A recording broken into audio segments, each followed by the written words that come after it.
Big boss హౌస్‌లో ఎన్ని రోజులు ఉన్నాం అన్నది కాదు. ఎంతమందితో వీడు మంచోడ్రా, వీడు ఫేక్ గేమ్‌లు ఆడర్రా, నిజాయితీగా ఉన్నాడ్రా అని అనిపించుకోవడంలో గొప్ప. బయట 5 వారాల ఆట చూసి వెళ్ళినా కూడా నేను పోటీ పడడానికి వచ్చాను, ప్రాధేయపడడానికి రాలేదు అని ఎవరినైతే ఓటింగ్ టాప్‌లో ఉన్నారో వాళ్ళనే నామినేట్ చేయడంలో ఆ కుర్రాడు ఎంత గుండె ధైర్యం కావాలి. ఫుటేజ్ కోసమే, ఓటింగ్ కోసము ఫేక్ బాండింగ్లు పెట్టుకోలేదు. దమ్మున్న మొగాడిలా ఆడాడు. అతనే సాయి శ్రీనివాస్. నేను రావాలనుకున్నప్పుడు వచ్చాను, వెళ్ళాలనుకున్నప్పుడు వెళ్ళాను. ఒకవేళ ఉండాలనుకున్నా మళ్ళీ వెళ్ళగలను, మళ్ళీ ఉండగలను. 8వ వారంలో ఎలిమినేటర్ అయిన దివ్యల మాధురి స్టేట్మెంట్ తర్వాత బిగ్ బాస్ ఓటింగ్పై ఉన్న అనుమానాలు రెట్టింపు అయ్యాయి.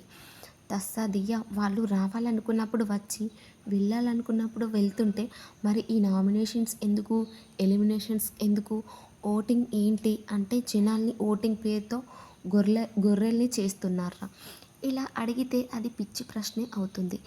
ఈ రావాలనుకున్నా రావడం, వెళ్ళాలనుకున్నా వెళ్ళడం లాంటివి ఏదో కొత్త సీజన్‌కి వచ్చింది కాదు.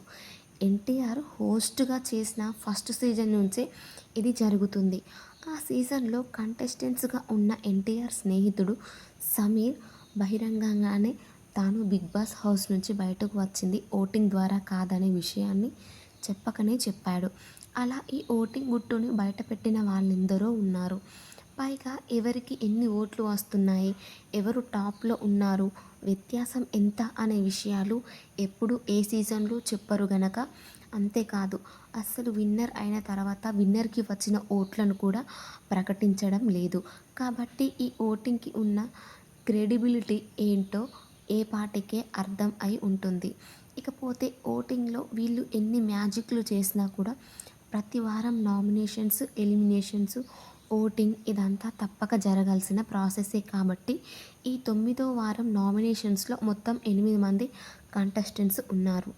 తనూజ, కళ్యాణ్, సుమన్ శెట్టి, సంజన, భరణి, రాము, శ్రీనివాస సాయి ఈ 7గురు నామినేషన్స్ ఉండగా ఎవరు ఎలిమినేట్ కాబోతున్నారనేది అసలు ఓటింగ్‌కి వెళ్ళకుండానే రిజల్ట్ ఫిక్స్ అయిపోవచ్చు.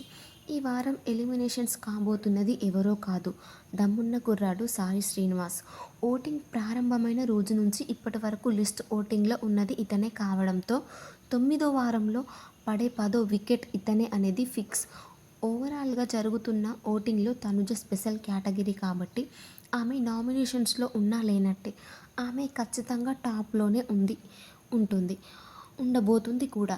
ఈ 9వ వారం ఓటింగ్ వచ్చేసరికి ఎవరు ఏ స్థానంలో ఎంతెంత ఓటింగ్‌లో ఉన్నారో చూద్దాం. ఫస్ట్ ప్లేస్‌లో తనుజ 33% ఓటింగ్‌తో ముందుకు పోతున్నారు. అలాగే సెకండ్ ప్లేస్‌లో కళ్యాణ్ పడాల 22% ఓటింగ్ పడుతుంది. మూడో ప్లేస్‌లో సుమన్ శెట్టి 15% ఓటింగ్‌లో ఉన్నారు. నాలుగోది భరణి 10% ఓటింగ్‌లో నడుస్తున్నారు.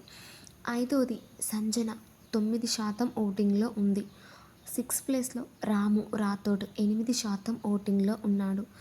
ఏడవది సాయి శ్రీనివాస్ 3% మాత్రమే ఉంది. అయితే ఈ వారం ఇతనే ఎలిమినేట్ అవ్వబోతున్నాడనేది కొందరు అనుకుంటున్నారు. మరి మీరు అనుకుంటున్నారు వెళ్ళిపోతున్నారని కింద కామెంట్ చేసి తెలపండి. అలాగే మీ సపోర్ట్ ఎవరికో కూడా